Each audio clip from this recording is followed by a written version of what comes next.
Un administrateur, on le trouve surtout ce qu'on appelle en run. Le run, en fait, c'est l'exploitation. Et ça tourne 24 heures sur 24. Un administrateur réseau, essentiellement, il va utiliser des outils logiciels pour faire son travail.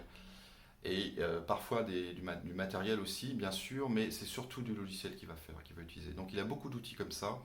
Il dispose en général de plusieurs écrans pour y parvenir. En général, deux, j'ai même vu trois écrans devant soi.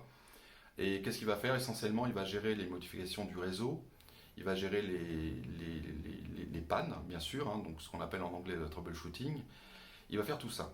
Et il lui arrive aussi, bien sûr, à l'aide d'un système qu'on appelle, système de surveillance qu'on appelle la supervision, il a la vision de son réseau. Parfois, il n'a pas que le réseau, mais souvent, voilà, c'est centré sur le réseau. Il va participer parfois aussi à des mises en production, c'est-à-dire un service web, internet, peu importe.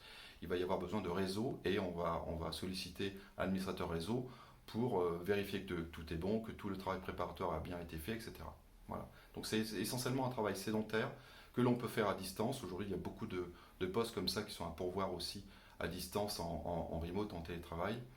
Et c'est un métier qui est assez passionnant.